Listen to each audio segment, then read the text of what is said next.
Assalamualaikum warahmatullahi wabarakatuh. Halo, saya Alisa Nur Saada dari Manajemen Informatika 4 STIMIK Sumedang dengan NIM A119000001.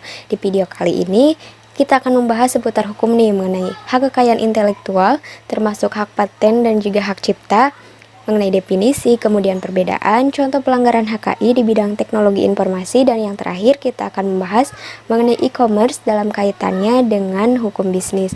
Yuk langsung saja kita simak pembahasannya. Tidak sedikit nih dari kita yang belum mengetahui perbedaan antara hak paten dan juga hak cipta yang merupakan bagian dari HKI. Apa sih HKI itu?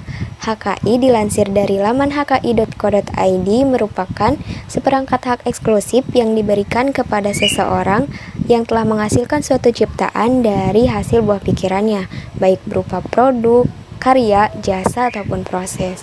Istilah HKI ini didapat dari IPR, Intellectual Property Right, yang diatur dalam Undang-Undang Nomor 7 Tahun 1994 mengenai pengesahan WTO.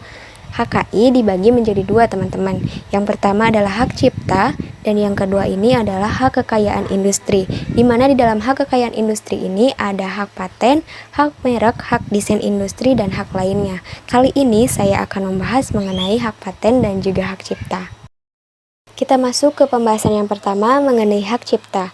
Hak cipta merupakan hak eksklusif pencipta yang timbul secara otomatis berdasarkan prinsip deklaratif setelah suatu ciptaan diciptakan dalam wujud nyata, tanpa perlu mengurangi pembatasan sesuai dengan ketentuan peraturan perundang-undangan yang berlaku.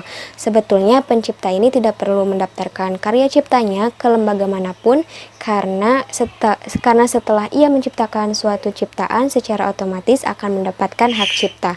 Tapi untuk menghindari hal-hal yang tidak diinginkan di masa yang akan datang, pencipta ini bisa mendaftarkan karya ciptanya kepada Direktorat Jenderal HKI, atau saat ini bisa mendaftarkannya secara online. Untuk cara-caranya saya akan menayangkan penjelasannya seperti berikut. Berikut merupakan langkah-langkah untuk melakukan pendaftaran hak cipta secara online. Yang pertama, teman-teman masuk ke situs ehakcipta.dgip.go.id, kemudian melakukan registrasi untuk mendapatkan username dan password. Selanjutnya, username dan password itu dapat digunakan untuk login. Setelah login, teman-teman dapat mengunggah dokumen persyaratan. Dilanjutkan dengan melakukan pembayaran. Setelah mendapatkan kode pembayaran pendaftaran, selanjutnya, teman-teman tinggal menunggu proses pengecekan. Jika sudah disetujui atau approve, maka pendaftaran pencatatan ciptaan telah berhasil untuk disetujui. Selanjutnya, teman-teman dapat mencetak sertifikat, diunduh terlebih dahulu, kemudian dicetak sendiri oleh pemohon. Seperti itu teman-teman untuk melakukan langkah-langkah pendaftaran hak cipta secara online. Hak cipta ini terdapat di dalam Undang-Undang Nomor 28 Tahun 2014. Di dalam hak cipta ada hak moral dan juga hak ekonomis. Hak moral ini melekat di dalam diri penciptanya secara permanen, sedangkan hak ekonomis dapat dialihkan atau masa berlakunya ini sesuai dengan jenis ciptanya itu sendiri. Sekarang kita beralih ke hak paten. Hak paten merupakan hak eksklusif inventor atas investasinya di bidang teknologi. Jika tadi di hak cipta, penciptanya ini tidak perlu mendaftarkannya, sedangkan di hak paten, inventor ini harus mendaftarkannya terlebih dahulu. Jadi, jika disimpulkan, hak paten merupakan temuan yang sudah resmi untuk diakui. Untuk hak paten, diatur dalam Undang-Undang Nomor 13 Tahun 2016. Hak paten ini dibagi menjadi dua, teman-teman. Ada hak paten biasa, ada hak paten sederhana. Hak paten biasa ini berasal dari sesuatu hal yang baru atau merupakan temuan baru, sedangkan hak paten sederhana merupakan pengembangan dari yang telah ada sebelumnya.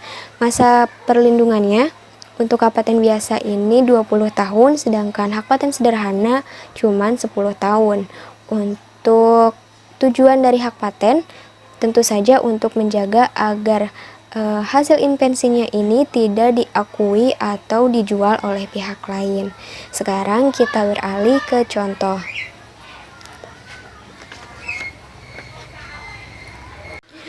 Contoh hak paten banyak sekali, misalnya Aunaurika oleh B.J. Habibie, yaitu temuan mengenai keretakan pesawat. B.J. Habibie ini menemukannya hingga ke atom-atomnya. Kemudian temuan ini bukan mendapatkan tapi memberi banyak manfaat untuk banyak orang.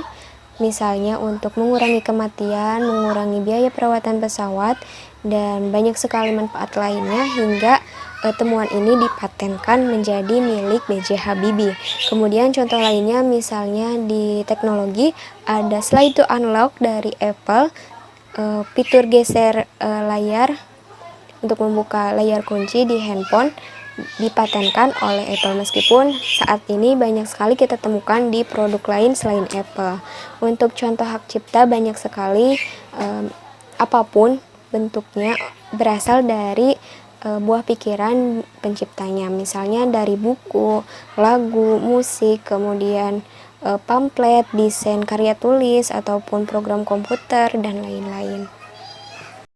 Mengenai perbedaan antara hak paten dan juga hak cipta dibedakan menjadi 4 bagian yang paling mencolok, yaitu adalah subjek, dari subjeknya, objeknya, kemudian cara dapat perlindungannya, dan juga lama perlindungannya. Untuk subjeknya, hak paten ini subjeknya adalah inventor, untuk hak cipta subjeknya adalah pencipta. Untuk objeknya, hak cipta ini objeknya adalah ilmu pengetahuan, karya sastra ataupun seni, sedangkan di hak paten adalah invensi teknologi berdasarkan proses ataupun alatnya. Untuk cara perlindungannya hak cipta ini dilindungi secara deklaratif, artinya tidak perlu melakukan pendaftaran terlebih dahulu. Untuk hak paten perlindungannya ini secara konstitutif, artinya harus didaftarkan terlebih dahulu baru mendapatkan perlindungan. Untuk lama perlindungannya tadi di hak paten 20 tahun untuk hak paten biasa dan 10 tahun untuk hak paten sederhana. Untuk hak cipta ini lama perlindungannya adalah seumur hidup. Contoh pelanggaran HKI di bidang teknologi informasi. Contoh kasusnya terdapat di tahun 2016 lalu. Dalam sebuah berita dikatakan bahwa polisi tangkap penjual software Microsoft Windows bajakan di Glodok, Jakarta Pusat. Pelakunya ini menjual software bajakan tersebut dengan harga Rp500.000 sampai Rp750.000, yang artinya dalam 1 tahun ini Microsoft mengalami kerugian sekitar 1 miliar. Polda Metro Jaya telah melakukan pemeriksaan dan penggeledahan 2 toko di wilayah Jakarta Pusat saat itu yang diduga memperjualbelikan kepingan program yang terekam pada komputer, termasuk aksesorisnya, COA, key ataupun stiker dari Microsoft tanpa seizin pemegang merek terdaftar. 2 orang ditangkap dalam kasus ini, 1 perempuan berinisial FY sebagai pemilik toko dan seorang laki-laki berinisial M. 2 tersangka diprasangkakan dengan pasal 94 Undang-Undang Nomor 15 Tahun 2001 tentang merek dengan pidana kurungan paling lama 1 tahun atau denda 200 juta. Kasus lain mengenai pelanggaran HKI di bidang teknologi informasi. Di tahun 2021, aplikasi TikTok digugat sebesar 13 miliar ke Pengadilan Negeri Jakarta Pusat yang diduga langgar hak cipta. Kemudian ada berita lain mengenai pembajakan film. Perlu teman-teman ketahui bahwa mendownload film bajakan juga dari internet dapat dikategorikan sebagai penggandaan suatu ciptaan secara tidak sah dan dapat dikenakan pidana berdasar pasal 113 ayat 3 Undang-Undang Nomor 28 Tahun 2014, yaitu mengenai hak cipta. Ancamannya bisa dengan pidana 4 tahun atau denda 1 miliar. Teman-teman yang sering mendownload film bajakan nih dari internet perlu berhati-hati untuk menghindari pelanggaran mengenai hak cipta.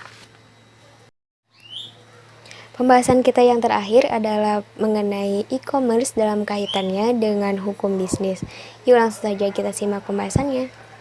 Teknologi informasi saat ini sedang mengarah kepada konvergensi yang memudahkan kegiatan manusia sebagai pencipta, pengembang, dan juga sekaligus pengguna teknologi. Salah satunya dapat dilihat dari perkembangan media internet yang maju pesat. Internet sebagai media informasi dan komunikasi elektronik banyak dimanfaatkan untuk menjelajah, yaitu surfing ataupun browsing untuk mencari data dan berita hingga ke perdagangan. Nah, kegiatan perdagangan dengan memanfaatkan media internet ini dikenal dengan istilah e-commerce. E-commerce dipahami sebagai jenis transaksi perdagangan, baik barang atau jasa lewat media elektronik. Nah, dengan adanya ini tentu saja dapat menimbulkan beberapa persoalan dalam operasionalnya. Misalnya transaksi lewat internet, mengenai payment mekanisme, mengenai security risk, lawan sekali terjadi penipuan, pemalsuan, dan ancaman lain, sehingga dibutuhkannya perlindungan keamanan bagi konsumen dan penjual. Hal ini tentu berkaitan dengan suatu proses hukum, harus ada hukum yang mengatur dan melindungi konsumen dan penjual. Apa yang harus dilindungi? Antara penjual dan pembeli berkaitan dengan perjanjian atau perikatan. Perlindungan harus mencakup kedua belah pihak. Yang pertama, perlindungan hukum untuk merchant seperti pelunasan, pembayaran, dan pengiriman barang. Perlindungan hukum untuk customer seperti garansi, pengembalian, atau penukaran barang yang tidak sesuai. Kemudian perlindungan untuk kedua belah pihak, privacy, data pengguna media elektronik harus dilindungi secara hukum. Dalam hukum perdata bisnis, kegiatan di dunia maya ini terjadi dalam bentuk kontrak dagang digital elektronik. Kontrak dagangnya tidak lagi merupakan paper-based economy, tapi digital electronic economy. Karena e-commerce ini berlakunya di dunia maya, maka peraturannya pun harus menyesuaikan. Peraturan elektronik e-commerce ada di dalam Undang-Undang Nomor 11 Tahun 2008 atau yang selanjutnya kita kenal sebagai Undang-Undang ITE.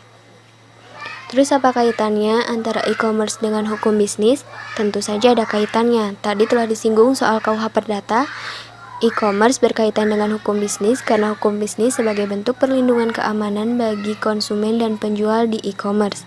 Hukum bisnis ini berkaitan dengan perikatan, perjanjian. Di dalam e-commerce juga ada perikatan dan perjanjian secara elektronik. Hukum perdata menjadi sumber hukum bisnis secara formil. Dari segi undang-undang, Kitab Undang-Undang Hukum Perdata mengatur hubungan antar perseorangan ataupun hubungan atas kebendaan dan badan hukum. Kaitan hukum perdata dan hukum bisnis ini termasuk ke dalam hukum perdata. Bersifat private artinya mengatur hukum perseorangan. Nah, dengan adanya hukum bisnis yang diberlakukan ataupun undang-undang lain yang mengatur mengenai e-commerce ini dapat menciptakan keamanan, kenyamanan, dan keadilan bagi konsumen dan penjual. Terima kasih banyak, mungkin hanya sekian yang dapat saya sampaikan. Mohon maaf bila ada kata-kata yang kurang berkenan. Wabillahi taufiq wal hidayah. Wassalamualaikum warahmatullahi wabarakatuh.